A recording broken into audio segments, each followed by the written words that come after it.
শহীদ president Ziaur Rahman স্মৃতি বিজড়িত ব্রাহ্মণবাড়িয়ার নাইজুর বোয়ালিয়া খালটির এখন মৃত দশা প্রায়। দখল, দূষণ আর দীর্ঘদিন খননের অভাবে অস্তিত্ব সংকটে পড়েছে খালটি। এতে পানির অভাবে ফসল উৎপাদন ব্যাহত হচ্ছে দুপারের কৃষকদের। সরকারের খাল খনন কর্মসূচির আওতায় খালটি খননের দাবি স্থানীয়দের। ব্রাহ্মণবাড়িয়া থেকে আজিজুর রহমান পায়েলের পাঠানো তথ্যচিত্রে আরও জানাচ্ছেন সুলাইমান কবির। ফলের নির্যাস ও দুধের সমন্বয়ে পোলার টর্নেডো গ্রিন অ্যাপল আইসক্রিম। মন ভালো থাক।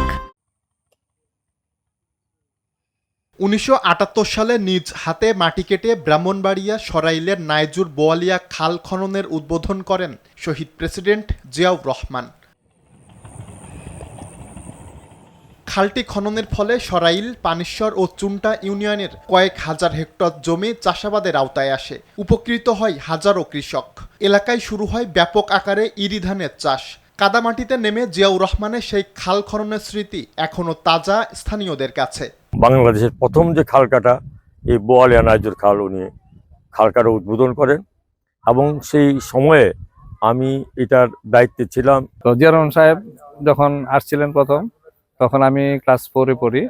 তখন উনি যখন হেলিকপ্টার থেকে নামার পরে আমি ওনাকে পুষ্পমাল্য অর্পণ করি। তবে দীর্ঘদিনের দখল, দূষণ আর খননের অভাবে খালটি এখন বিলীন হওয়ার পথে। নেই পানির স্বাভাবিক প্রবাহ। এতে ক্ষতিগ্রস্ত হচ্ছেন চাষিরা।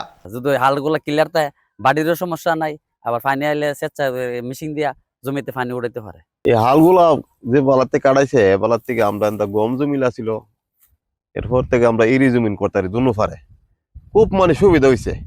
নাইজুর বোয়ালিয়া খালের পাশাপাশি জেলার ১৯টি খাল খননের জন্য মন্ত্রণালয়ে তালিকা পাঠানোর কথা জানিয়েছেন জেলা প্রশাসক। ৭৭টি খালের ভিতর থেকে মোটামুটি 9টি উপজেলায় 9 দুগুণে 18টি খাল এবং পৌরসভায় আমাদের 2টো খাল, অর্থাৎ 20টি খাল এই মুহূর্তে সংস্কারের জন্য আমরা তথ্য দিয়েছি।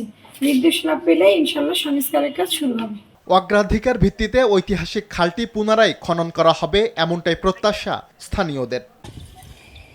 সুলাইমান কবির, RTV।